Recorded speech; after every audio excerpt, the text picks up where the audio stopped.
कुंज बिहारी श्री हरिदास। जय जय श्री राधेश्याम।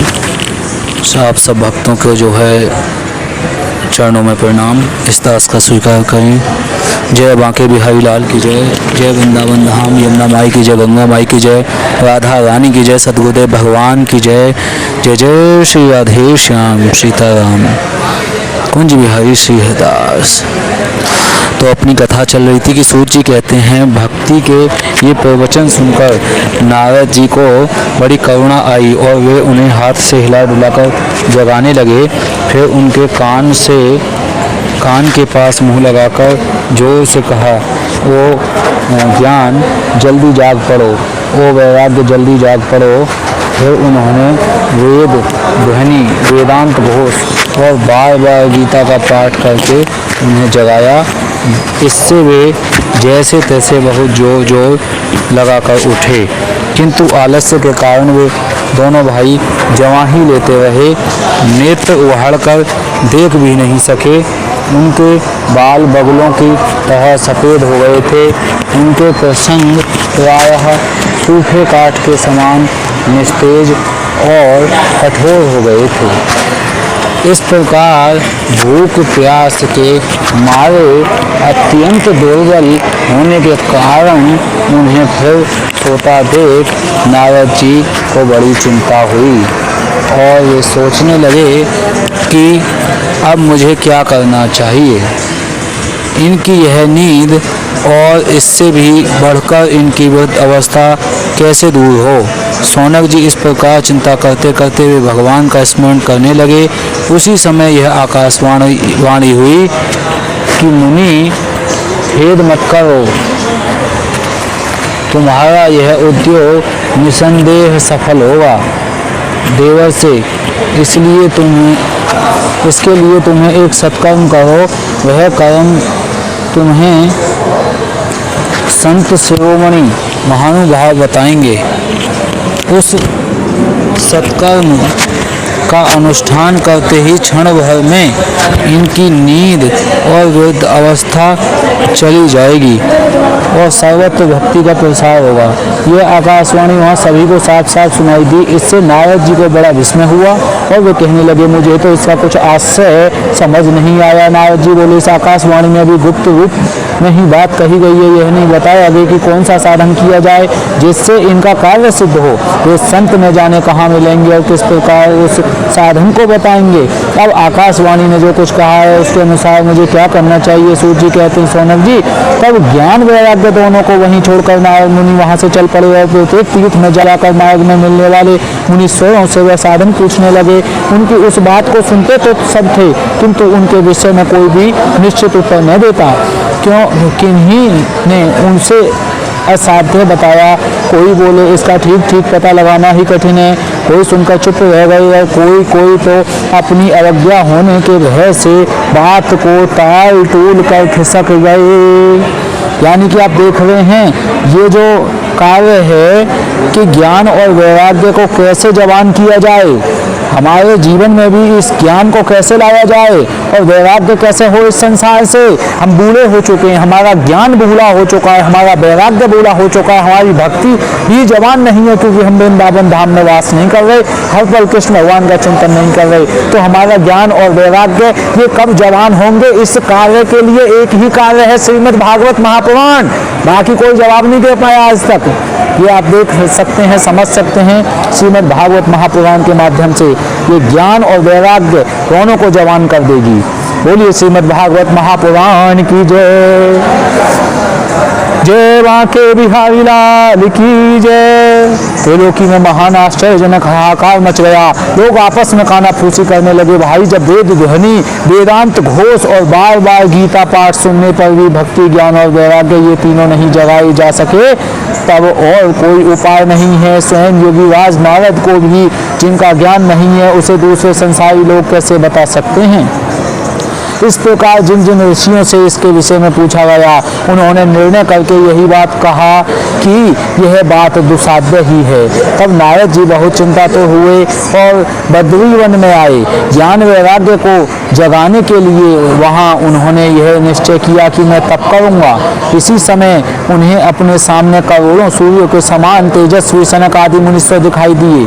उन्हें देखकर वे मुनिश्रेष्ठ कहने लगे। नारद जी ने कहा, महात्माओं, इस समय बड़े भाग्य से मेरा आप लोगों के साथ समागम हुआ है। आप मुझ पर कृपा करके शीघ्र ही वह साधन बताइए। आप सभी लोग बड़े योगी, बुद्धिमान और विद्वान हैं। आप देखने में 5-5 वर्ष के बालक ये जान पड़ते हैं, किंतु हैं पूर्वजों के भी पूर्वज। आप लोग सदा वैकुंठ धाम में निवास करते हैं, निरंतर हरि कीर्तन में तत्पर रहते हैं, भगवत लीला अमृत का रसास्वादन कर सदा उसी में उन्मत्त रहते हैं और एकमात्र भगवत कथा ही आपके जीवन का आधार है। हरि शरणम हरि शरणम हरि शरणम हरि शरणम। भगवान ही हमारे रक्षक हैं। यह वाक्य मंत्र सर्वदा आपके मुख में रहता है। ये सौनक आदि जो 4 ऋषि मुनि हैं, इनके छोटे भाई उनसे ये बात पूछ रहे हैं, जो 5 वर्ष के बालक रहते हैं हमेशा, जिनकी आयु कभी 5 वर्ष से आगे बढ़ती ही नहीं है। उनका शरीर भी वहीं रहता है, मतलब उतने ही उम्र का रहता है, वो कभी जवान नहीं होते, बचपन में ही रहते हैं। और ये उन्होंने वरदान इसलिए मांगा था ब्रह्मा जी से कि मुझको हम लोगों को ब्रह्मा जी काम वासना न सताए, इसलिए हम बड़ा होना ही नहीं चाहते, हम बच्चे ही रहना चाहते हैं। तो उनसे अब ये ज्ञान लेना चाह रहे हैं, छोटे भाइयों से नारद जी। तो हम लोगों को जब बड़े लोग छोटों से ज्ञान लेने में हिचकिचाते हैं या अपने को बड़ा समझ के छोटों से ज्ञान नहीं लेते हैं, तो ये कार्य नहीं करना चाहिए। हमें अपना अभिमान त्याग के छोटों से ज्ञान लेना चाहिए। कभी कभी छोटे लोग भागवत में लग जाते हैं, वो लोग ज्ञानी हो जाते हैं, लेकिन बड़े लोग अभी उम्र से बड़े हैं, बूढ़े हैं, वैसे कहेंगे कि हम बहुत बड़े हैं, और वास्तविकता में घर में परिवार में यही मैंने देखा भी है कि वो लोग उनसे कथा नहीं सुनते, बल्कि अपनी राम कहानी कहीं की और गांव की चर्चा वो सुनाएंगे।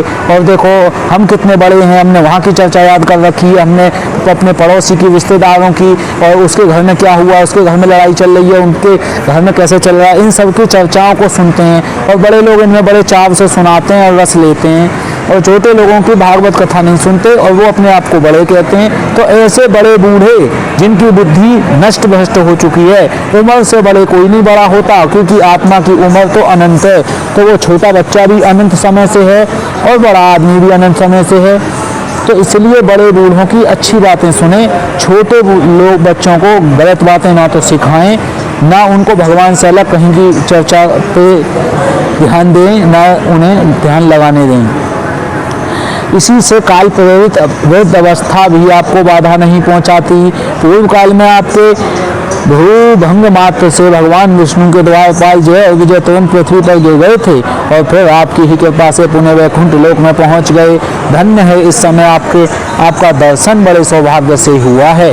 मैं बहुत दीन हूँ और आप लोग स्वभाव से ही दयालु हैं, इसलिए मुझ पर आपको अवश्य कृपा करनी चाहिए।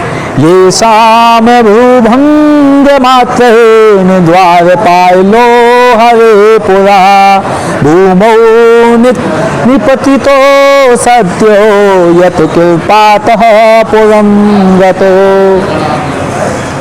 बताइए आकाशवाणी ने जिसके विषय में कहा कि वह कौन सा साधन है कि मुझे किस प्रकार उसका अनुष्ठान करना चाहिए, आप इसका विस्तार से वर्णन कीजिए। भक्ति ज्ञान और वैराग्य को किस प्रकार सुख मिल सकता है और किस तरह इनकी प्रेम पूर्वक सब वर्णों में प्रतिष्ठा की जा सकती है। सनक आदि ने कहा, देवर ऋषि आप चिंता न करें। अब जो छोटे भाई हैं ब्रह्मा जी के 4 पुत्र, ब्रह्मा जी के पुत्र कौन कौन है? देवर्षि भी हैं, प्रजापति दक्ष भी हैं, जिनका सिर जो है धड़ से अलग कर देंगे। चौथे स्कंद में भगवान शिव के जो वीरभद्र, उसके अलावा 5 ये मनु भी हैं, मतलब मनु शत्रुपा तो हैं ही। ये 4 सनक आदि सनातन, ये 4 कुमार हैं, छोटे बच्चे, 7 ऋषि हैं। तो ब्रह्मा जी की हम सब संतान है, हर जीव ब्रह्मा जी के संतान है, ब्रह्मा जी से उत्पन्न हुआ है। लेकिन जीव के अंदर जो जीव आत्मा है, यानी कि जो शरीर के अंदर आत्मा है, वो भगवान श्री कृष्ण के ही द्वारा उत्पत्ति होती है। और भगवान ब्रह्मा जो हैं बनके श्री कृष्ण भगवान ही भगवान ब्रह्मा बनके उसकी जो है क्या करते हैं, सृष्टि करते हैं। इस ब्रह्मांड को रचते हैं। इस ब्रह्मांड के अंदर पृथ्वी, जल, वायु, अग्नि, इन तत्वों के द्वारा पृथ्वी बनाना, आकाश बनाना, पेड़ बनाना, ये सब कार्य करते हैं। ब्रह्मा का एक अंडा होता है, ब्रह्मांड जिसे बोलते हैं, यूनिवर्स, तो उसकी कथा चल रही है। और जो जीव आत्मा है उसको जो जन्म देती है आत्मा को, वो भगवान ही देते हैं जन्म, और आत्मा का कभी जन्म होता नहीं है। आत्मा अनादि है, अनंत काल से है, हमेशा अनंत काल तक रहेगी, ना उसका मरण होता है ना जन्म। ये तो कपड़े मरते हैं, शरीर जो है खाल हड्डी इनका ढांचे का शरीर मरता है, जन्म लेता है, फिर बनता है। तो जिनकी सोच बड़ी बूढ़ी हो जाती है, जड़ सोच बोलते हैं उसको, पेड़ की जैसी होता है, पेड़ की जैसी जड़ होती है ना, तो वो पेड़ की जड़ें जो हैं जम जाती हैं एक जगह पे, वो कहीं हिल डुल नहीं पाती, जाना दूर नहीं होता।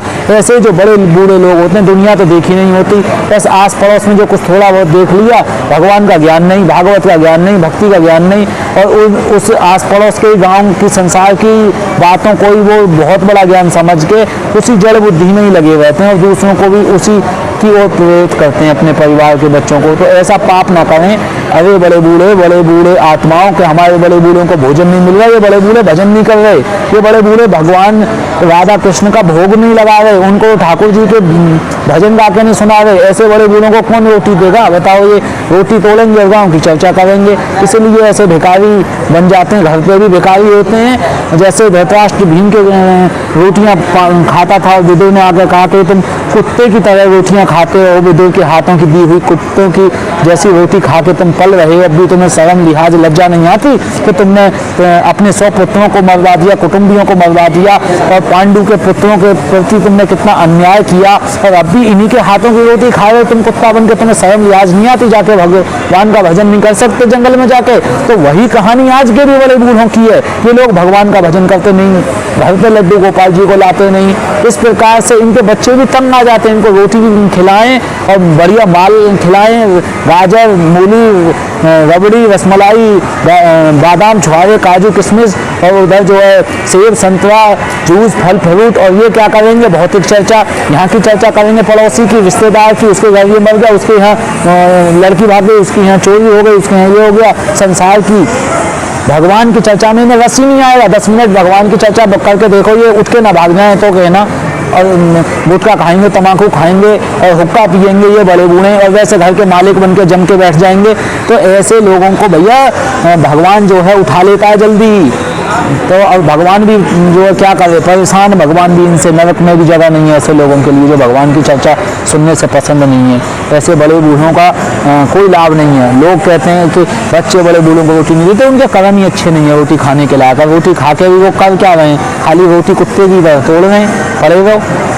तो वही बात यहाँ पे बता रहे हैं कि ब्रह्मा जी के जो है पुत्र ऐसे हैं कि जो भगवान के कार्यों को बढ़ाने में आगे लगे हुए हैं। चाहे सप्त ऋषि हों, राजा दक्ष हों, चाहे नारद मुनि हों, चाहे कुमार हों, ऐसे पुत्र बनो। श्री कृष्ण दासों के शाश्वत पथ प्रदर्शक एवं भक्ति योग के भास्कर हैं। मां चिंता में कुरु देव से हर संचित समावह, उपाय सुख साध्यो अत्र वर्तते पूर्व वही। आप चिंता ना करें, माम चिंता कुरु देव से हर संचित समावहा, मन में प्रसन्न हो, उनके उद्धार का एक सरल उपाय पहले से ही विद्यमान है।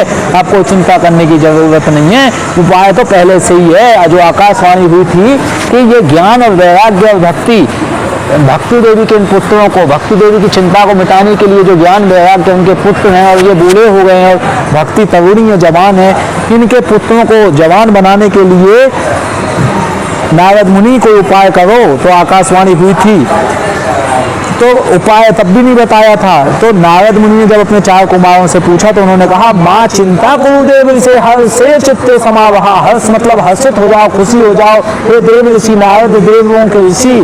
और चिंता, माँ चिंता कुरु, चिंता ना करो, त्याग दो चिंता को। उपाय सुख साध्यो अत्र वर्तते पूर्व एव ही। पूर्व एव ही का मतलब निश्चित ही, पहले से ही, पूर्व अवस्था से ही, पूर्व काल जैसे बोलते हैं, भूतकाल, तो पहले से ही ये विद्वान है। क्या? सरल उद्धार उपाय विद्यमान है। क्या है? आप भक्ति के लिए जो उद्यम कर रहे हैं वे आपके लिए कोई आश्चर्य की बात नहीं समझनी चाहिए। भगवान के भक्त के लिए तो भक्ति की सम्यक स्थापना करना सदा उचित ही है। ऋषियों ने संसार में अनेकों मार्ग प्रकट किए हैं, किंतु वे भी कष्ट साध्य हैं और परिणाम में प्राय स्वर्ग की ही प्राप्ति कराने वाले हैं। अभी तक भगवान की प्राप्ति कराने वाला मार्ग तो गुप्त ही रहा है। उसका उपदेश करने वाला पुरुष प्राय भाग्य से ही मिलता है। देखो, भगवान का रास्ता बताने वाला जो व्यक्ति मिलता है बड़े भाग्य से मिलता है। उसका सम्मान करना चाहिए, उसको आदर के साथ जल पिलाना चाहिए, भोजन प्रसाद खिलाना चाहिए, उसको बैठने सोने की व्यवस्था करानी चाहिए और फिर उसको जो है दान दक्षिणा भी देना चाहिए। भागवत कथा उससे सुननी चाहिए, चरण स्पर्श करने चाहिए, उसका जो है हर प्रकार से आदर सत्कार करते हुए उसके कहने को मानते हुए अपने घर में लड्डू गोपाल राधा रानी को लाके पीतल के विग्रह बाके बिहारी से हमें सेवा शुरू करनी चाहिए। आपको आकाशवाणी ने जिस सत्कर्म का संकेत किया है उसे हम बतलाते हैं, आप प्रसन्न और समाहित चित्त होकर सुनिए। नारद जी, देव यज्ञ, तपो यज्ञ, योग यज्ञ और स्वाध्याय ज्ञान यज्ञ, ये सब तो स्वर्ग आदि की प्राप्ति कराने के ही कर्म हैं। यानी समझ रहे हैं, द्रव्य यज्ञ, नारद जी सुन लो, द्रव्य यज्ञ, तपो यज्ञ, योग यज्ञ और स्वाध्याय जो ज्ञान यज्ञ जो हम पढ़ते रहते हैं किताबें, तो इस प्रकार से ये जो यज्ञ हम कर रहे हैं, तपस्या का यज्ञ कर रहे हैं, कितनी भी तपस्या कर रहे हैं, चाहे खेत में कर रहे हैं, चाहे नौकरी पे कर रहे हैं, चाहे हम तपस्या समाधि में बैठ के कर रहे हैं, चाहे हम किसी भी प्रकार से अग्नि जला के चारों तरफ कुंड में तपस्या कर रहे हैं, ऐसी तपस्या स्वर्ग आदि ही दिला सकती हैं।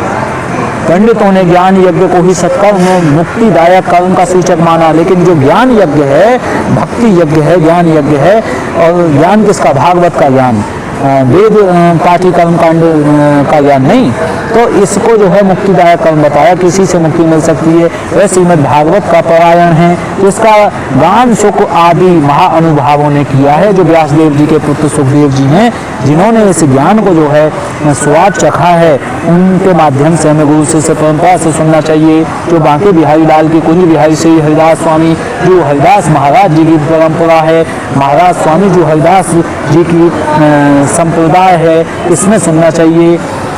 सत्कर्म सूचको नूनम ज्ञान यज्ञ स्मृतो बुधे, श्रीमद्भागवते लापः सतुगीतः सुखादिभिः। उसके बाद सुनने से ही भक्ति, ज्ञान और वैराग्य को बड़ा बल मिलेगा। जिसके ज्ञान वैराग्य का कष्ट मिट जाएगा और भक्ति को आनंद मिलेगा। सिंह की गर्जना सुनकर जैसे भेड़िए भाग जाते हैं, उसी प्रकार श्रीमद् भागवत की ध्वनि से कलयुग के सारे दोष नष्ट हो जाते हैं।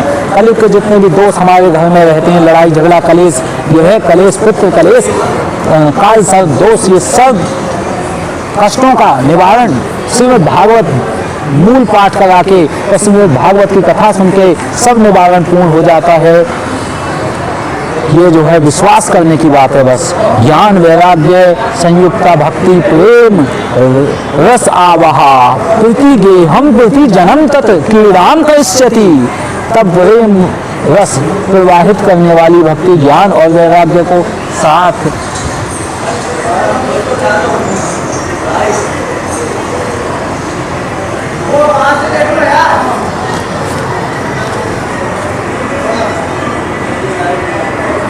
तब प्रेम रहित विवाहित करने वाली भक्ति ज्ञान और वैराग्य को साथ लेकर प्रत्येक घर और व्यक्ति के हृदय में कीड़ा करेगी। मैंने वेद वेदांत की ध्वनि और गीता पाठ करके उन्हें बहुत जगाया, किंतु फिर भी ज्ञान, भक्ति ज्ञान और वैराग्य ये तीनों नहीं जागे। नारद जी कह रहे हैं कि ये तीनों फिर भी नहीं जागे, और ऐसी स्थिति में श्रीमद् भागवत सुनने से वे कैसे जागेंगे, क्योंकि उस कथा के प्रत्येक श्लोक और प्रत्येक पद में भी वेदों का ही तो सारांश है। आप लोग शरणागत वत्सल हैं तथा आपका दर्शन कभी व्यर्थ नहीं होता, इसलिए मेरा ये संदेह दूर कर दीजिए, इस कार्य में विलंब न कीजिए। सनक आदि ने कहा, क्या कहें सनक आदि कुमार वेदोपनिषदाम सारा जाता भागवती कथा, अत्युत्तमा ततो भाति पृथक भूता फलाकृति। श्रीमद् भागवत की कथा वेद और उपनिषदों के सार से बनी है, इसलिए उनसे अलग उनकी फलरूपा होने के कारण वह बड़ी उत्तम जान पड़ती है। जैसे पेड़ में से तना निकला, उसमें से टहनी निकली है और उसमें से ही पत्ते निकले और उसमें ही फल और फूल निकले, लेकिन हर एक चीज का स्वाद और उसका रूप और उसका गुण अलग अलग हैं। जैसे नीम के टहनी को दांतन चबा के आप दांत साफ कर सकते हैं, लेकिन नीम की निगोड़ी से दांत साफ नहीं हो पाएंगे। और नीम की निगोड़ी को पीस के लगाने से आप जो है, हालांकि थोड़ा असर नीम की पत्तियों में भी होगा, नीम के जो है टहनी में भी होगा, लेकिन फिर भी ये बात हकीकत है, आम का जूस और आम खाने से ही मिठास मिलेगी, आम की डंडी चबाने से आम की मिठास नहीं मिल जाएगी। उसी प्रकार से हर एक फल, फूल और उसकी तनी, उसके टहनी, उसकी पत्तियों में अलग अलग रूप रस होता है, भले ही एक पेड़ से निकले हों। तो निकले सब चीज भगवान से ही है कि वेद, शास्त्र, पुराण और वेद पाठी, कर्मकांड, ब्राह्मण सब भगवान से ही निकले हैं, लेकिन श्रीमद् भागवत में जो रस है वो वेदों में नहीं है। आपको ये आनंद भागवत में ही मिलेगा, इसलिए पका हुआ फल पाइए। श्रीमद् भागवत महापुराण सुनिए, आप जो सुन रहे हैं सर्वश्रेष्ठ उत्तम कार्य कर रहे हैं भक्तों, इसलिए उनसे अलग उनकी फल स्वरूपा होने के कारण वह बड़ी उत्तम जान पड़ती है। जिस प्रकार रस वृक्ष की जड़ से लेकर शाखाग्र पर्यंत रहता है, किंतु इस स्थिति में उसका आस्वादन नहीं किया जा सकता, वही जब अलग होकर फल के रूप में आ जाता है तब संसार में सभी को प्रिय लगने लगता है। दूध में घी रहता ही है, किंतु उस समय उसका अलग स्वाद नहीं मिलता, वही जब उससे अलग हो जाता है तब देवताओं के लिए स्वाद वर्धक हो जाता है। खाण ईख के और छोर और बीच में भी व्याप्त रहती है, तथापि अलग होने पर भी उसकी कुछ और ही मिठास होती है। ऐसे ही ये भागवत कथा है, ये भागवत पुराण वेदों के समान है। श्री व्यास देव जी ने इसे भक्ति, ज्ञान और वैराग्य की स्थापना के लिए ही प्रकाशित किया है। पूर्व काल में जिस समय वेद वेदांत के पारगामी और गीता की भी रचना करने वाले भगवान व्यास देव खिन्न होकर अज्ञान समुद्र में गोते खा रहे थे, उस समय आपने ही उन्हें 4 श्लोकों में इसका उपदेश किया था। उसे सुनते ही उनकी सारी चिंता दूर हो गई थी। फिर देखो 4 श्लोकों में भी ये भागवत अगर कोई सुन ले और समझ ले तो उतना हमारी समझने की क्षमता होनी चाहिए। संसार को त्यागा हुआ वैरागी होना चाहिए, संसार में ज़्यादा लिप्त नहीं हो, भोगी ना हो और भोगने की इच्छा उसके अंदर ना हो, भगवान को जानने की इच्छा हो। तो 4 श्लोकों में भागवत समझ में आ जाएगी, भगवान कौन है, हम कौन है और भगवान की कहानी क्या है, भगवान से जुड़ के हम कैसे रस आनंद प्रेम पा सकते हैं, उनका नाम जप कैसे करें, कीर्तन कैसे करें, 4 बातों में ही आनंद आ जाएगा। तो इस प्रकार से कह रहे हैं कि गीता की भी रचना करने वाले भगवान व्यासदेव खिन्न होकर अज्ञान के समुद्र में भी गोता खा रहे थे। 17 पुराण लिख दिए थे जब उन्होंने, वेद लिख दिए थे, उपनिषद लिख दिए थे, तो अभी जब तक 18वां पुराण नहीं लिखा गया था, उस समय नारद मुनि जी जब तक उनसे पास नहीं आए थे ज्ञान देने के ये पुराण लिखो आप, क्योंकि वेद व्यास जी के जो गुरु हैं वो नारद मुनि हैं, उस समय आपने ही उन्हें 4 श्लोकों में इसका उपदेश किया था और उसे सुनते ही उनकी सारी चिंता दूर हो गई। जब नारद मुनि ने 4 श्लोक सुनाए वेद व्यास जी के लिए तो 4 श्लोकों में चिंता दूर कर गई। फिर इसमें आपको आश्चर्य क्यों हो रहा है, जो आप हमसे प्रश्न कर रहे हैं, आपको उन्हें शोक और दुख का विनाश करने वाली श्रीमद् भागवत पुराण ही सुननी चाहिए। नारदोवाच यद् दर्शनं च विनिहन्ते शुभानि सत्या श्रेयस्तनोति भवदुःख दवार्धितानां निशेषः शेषमुखो गीत कथेकपानाः प्रेम प्रकाशकृतये शरणं गतोऽस्मि भाग्योदयेन बहुजन्म समर्जितेन सत्संगं च लभते पुरुषो यदा वै अज्ञान हेतु कृतम् ओहम् आदि अंधकारनाशं विद्याय इतदोद्यते विवेकः। नारद जी ने कहा, महानुभावों, आपका दर्शन जीव के संपूर्ण पापों को तत्काल नष्ट कर देता है और जो संसार दुख रूप पावा नल से तपे हुए हैं उन पर शीघ्र ही शांति की वर्षा करता है।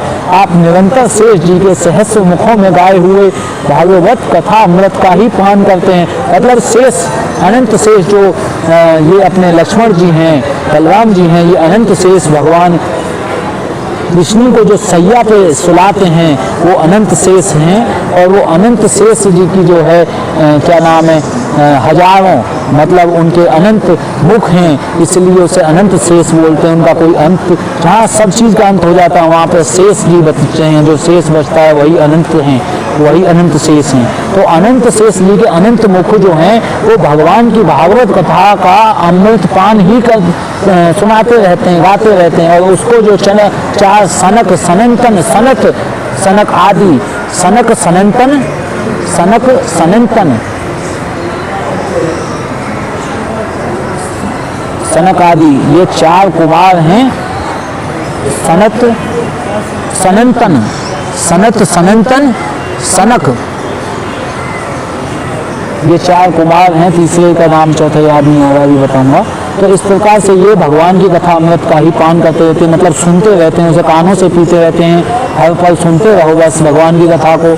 ऐसे ही आप सब लोग, तो इस प्रकार से जो है जब अनेकों जन्मों के संचित पुंज का उदय होने से मनुष्य को सत्संग मिलता है, तब वह उसके अज्ञान जनित मोह और मधुर अंधकार का नाश करके विवेक उदय होता है। इति श्रीमद् भागवते महापुराणे उत्तराखंड श्रीमद् भागवत महात्म्ये कुमार नारद संवादो नाम द्वितीय अध्याय। अब ये जो महात्म्य का द्वितीय अध्याय हमारा संपूर्ण हुआ है, तो इस अध्याय में जो है नारद जी भी परेशान हो गए, भक्ति और ज्ञान और वैराग्य की समस्या को नहीं निपटा पा रहे। सारे वेद शास्त्र पुराणों और सूत जी भी समझा रहे हैं कि नारद जी सब जगह पे वेद शास्त्र पुराणों को सबको टटोल मारे, सब ऋषि मुनियों से सबसे पूछा लेकिन इलाज नहीं मिला। और जब आकाशवाणी हुई कि तुम्हें इलाज मिलेगा, चार कुमारों के पास जाओ, तो चार कुमारों के पास जाने के पास बाद में जो है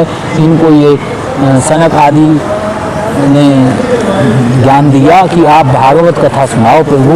और नारद जी बोले कि वो भी तो वेद में से निकली है, कि भले ही वेद में से निकली है लेकिन फल में और डाली में अंतर होता है ना। फल को चबाओगे तो उसमें स्वाद मिलेगा, डाली को चबाओगे तो अलग स्वाद मिलेगा।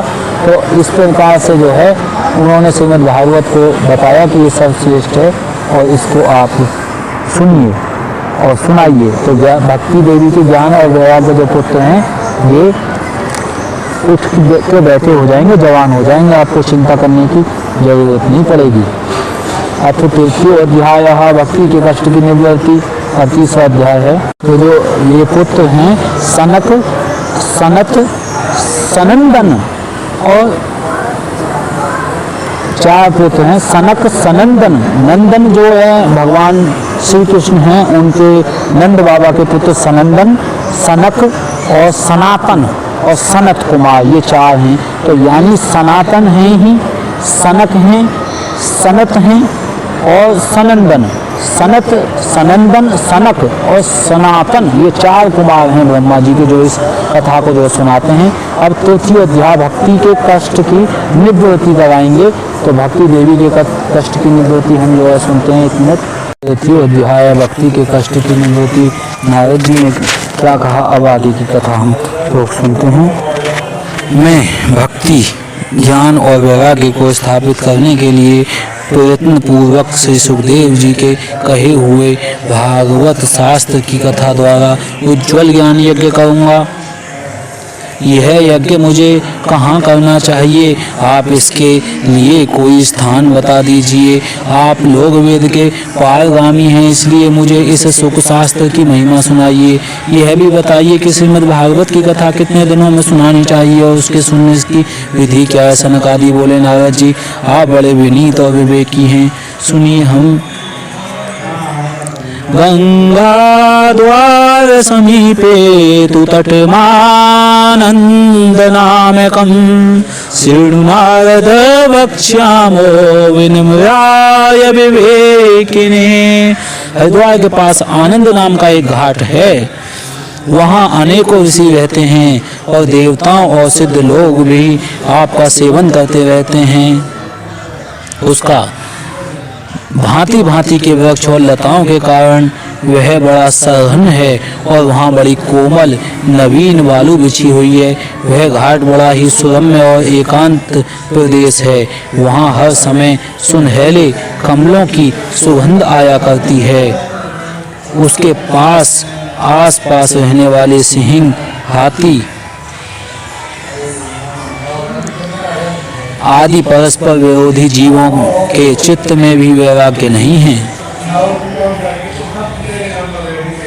वहाँ आप यहाँ पे आप देख रहे हैं कि सुगंध आती रहती है बहुत ही कमल, और उसके आसपास रहने वाले सिंह, हाथी आदि परस्पर विरोधी जीवों में चित्त में भी वैर भाव नहीं है। यानी कि हाथी और शेर होने पे भी हरिद्वार के पास में ये जो है आनंद घाट करके एक स्थान बताया है, और इसमें जो है गंगा तट के किनारे हो सकता है आज भी होगी, क्योंकि ये चीज़ें सनातन रहती हैं और वो छुप के दिखती नहीं है हमारी भौतिक आँखों से। तो इसलिए ऐसी जगह आज भी हैं जो लुप्त रहती हैं लेकिन दिखती नहीं है। तो यहाँ पे बता रहे हैं कि वहाँ आप बिना किसी विशेष प्रयत्न के ही ज्ञान यज्ञ आरंभ कर दीजिए। उस स्थान पर कथा में अपूर्व रस का उदय होगा। भक्ति भी अपनी आँखों के ही सामने निर्बल और जराजीर्ण अवस्था में पड़े हुए ज्ञान और वैराग्य को साथ लेकर वहाँ आ जाएगी, क्योंकि जहाँ भी श्रीमद् भागवत की कथा होती है वहाँ ये भक्ति आदि अपने आप पहुँच जाते हैं।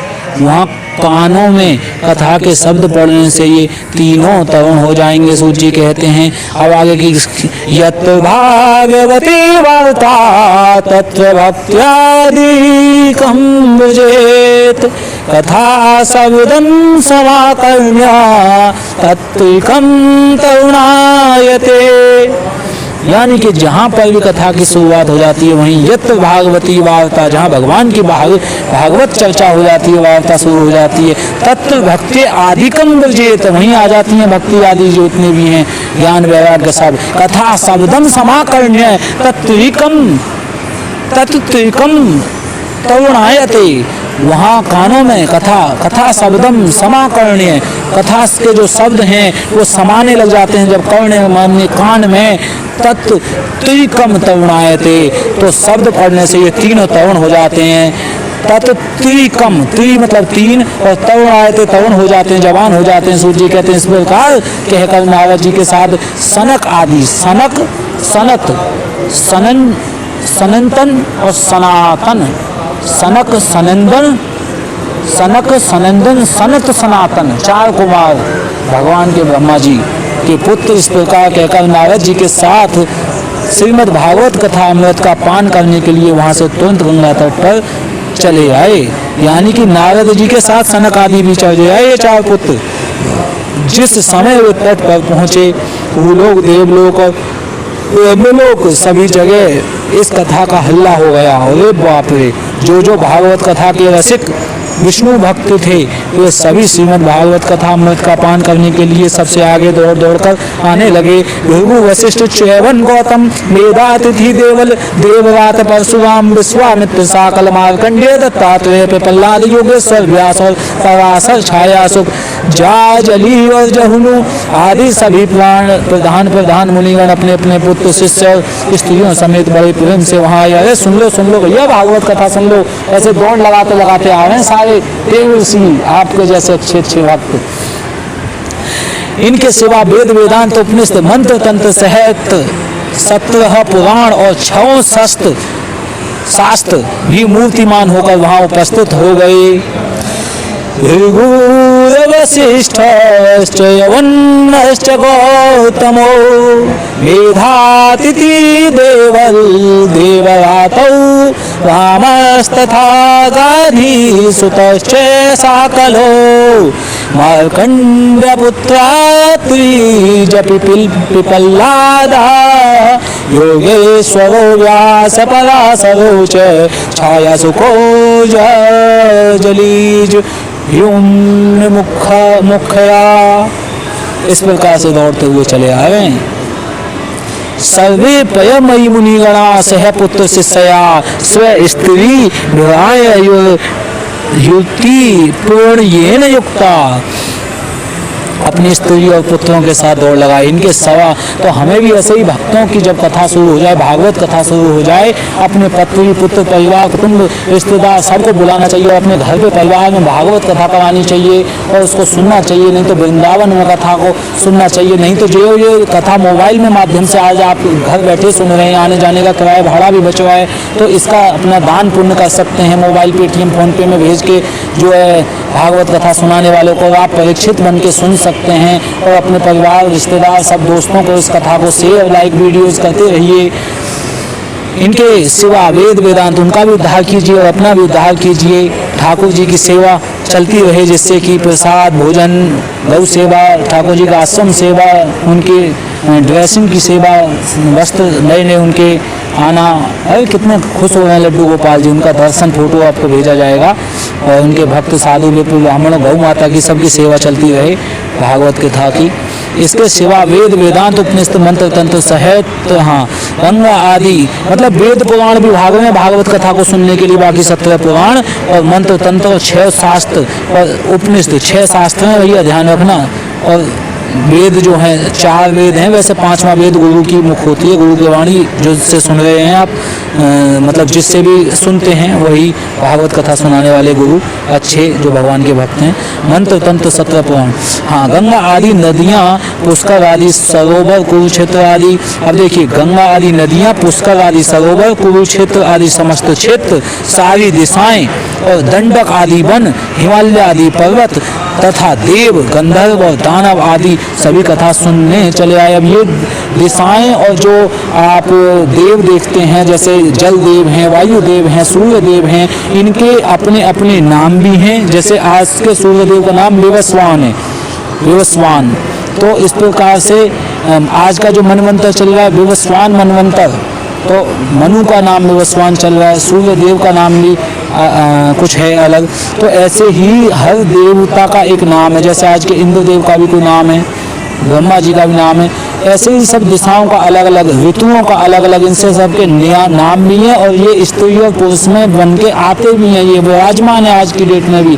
बहुत से नास्तिक लोग, साइंटिस्ट को, साइंस को पढ़ने वाले लोग, इसको एलिमेंट इलेक्ट्रॉन प्रोटॉन पढ़ने वाले, वो इनको जो है एक व्यक्ति नहीं मान पाते जीवित, लेकिन बहुत समय के बाद जब वो पूर्ण गहराई में पढ़ लेते हैं तो उन्हें पता चल जाता है ये सब इलेक्ट्रॉन प्रोटॉन न्यूट्रॉन और जितनी भी दिशाएं और जितने भी पेड़ पानी पौधे हैं सब में जीवन है, सब लाइफ है, सबके अंदर लाइफ बसी हुई है। तब उन्हें पता चलता है कोई भी चीज़ निर्जीव नहीं है।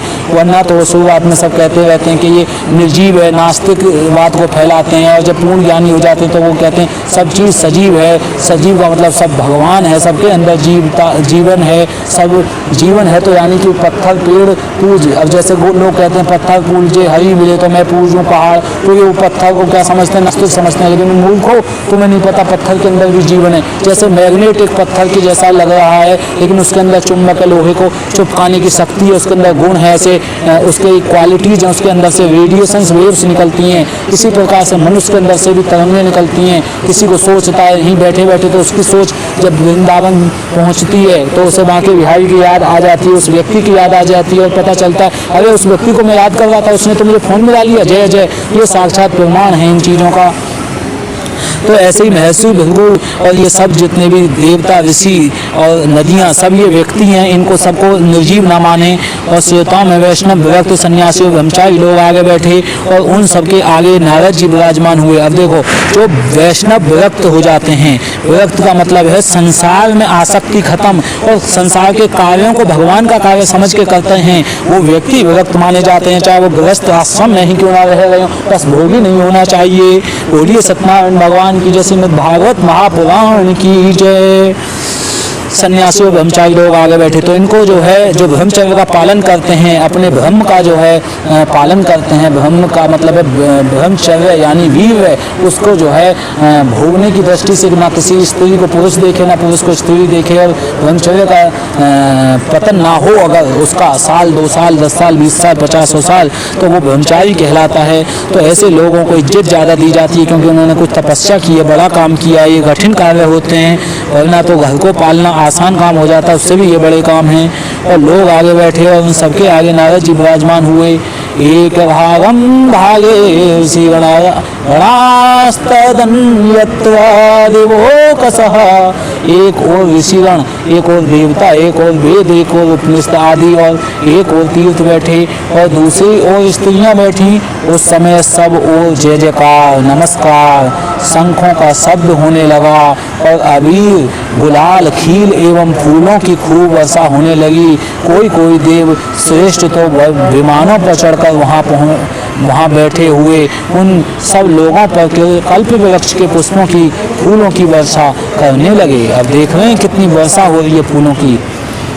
कौन कर रहे हैं? देव श्रेष्ठ जो विमानों पर चढ़ के आ रहे हैं ऊपर से। जैसे आज भी योगी जी ने जब यहाँ पे कुंभ मेला हुआ था 2019 में वृंदावन में, तो हेलीकॉप्टर से फूलों की बरसात कराई थी और योगी जी आए भी थे दर्शन करने के लिए हेलीकॉप्टर में।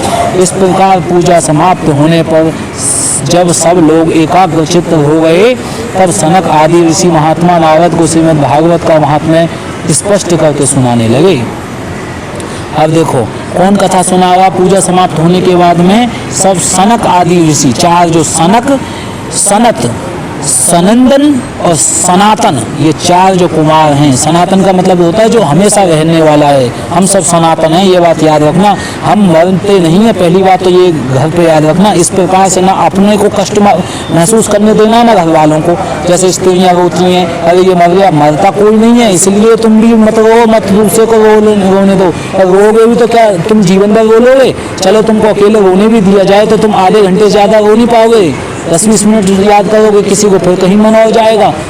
तो इस प्रकार से ये मूर्ख मत बनो। ये शरीर जाता है, आत्मा नहीं जाती। आत्मा अमर है, शरीर मरता, आत्मा नहीं मरती। तो आत्मा के जो रिश्ते नाते बनते रहते हैं उनको चेष्टा करो कि उनकी समस्याएं पूर्ण करने का प्रयास करो। समस्या पूर्ण जब होगी जब भगवान की भक्ति से जोड़ दोगे, वरना तो कितना भी धन दौलत, लाभ हानि, सुख दुख ये कराते रहोगे, दुख झेलते रहोगे। बाद में आपको भगवान से अलग उन्हें भी रखोगे, खुद भी रहोगे, भोग नहीं लगाओगे, प्रसाद नहीं लगाओगे, उनका नाम जप नहीं करोगे, घर में लड्डू गोपाल राधा कृष्ण नहीं लाओगे, वहाँ के बिहारी दर्शन नहीं करोगे, भगवान के भक्तों की कथा नहीं सुनोगे, दान पुण्य नहीं करोगे, तो दुख चलता ही रहेगा, चलता ही रहेगा। कभी बीमारी का, कभी डॉक्टर का, कभी पुलिस वाला पकड़ लेगा, कोर्ट कचहरी में चक्कर काटोगे। और इस प्रकार से कोई पड़ोसी, कोई टांग टूट गई, बहुत प्रकार की समस्याएं आती रहेंगी। काल सर्प दोष है, पितृ दोष है, आपको बहुत परेशानियां आती रहेंगी। क्योंकि भगवान इस जगत में किसी को भी थाली बैठ के खाने नहीं देते, भोगी बना के उसको या तो कष्ट देते रहते हैं। अपने कर्मों का कष्ट झेलता है वो खुद ही।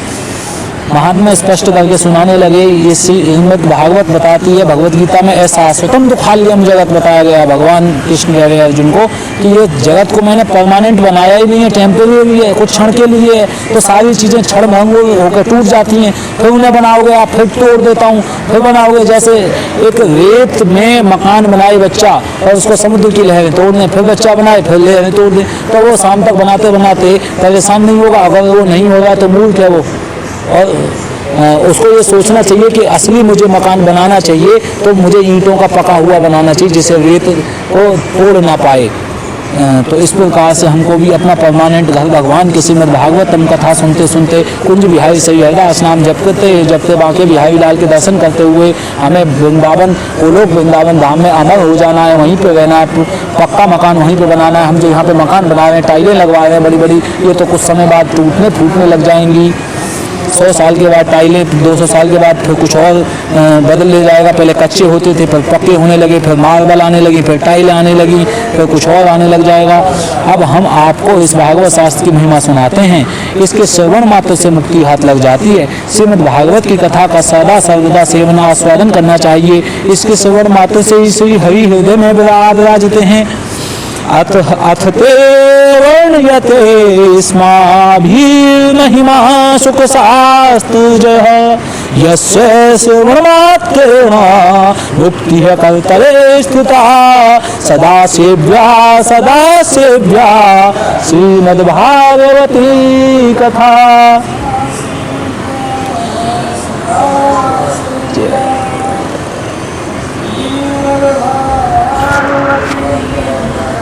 जय जय जय।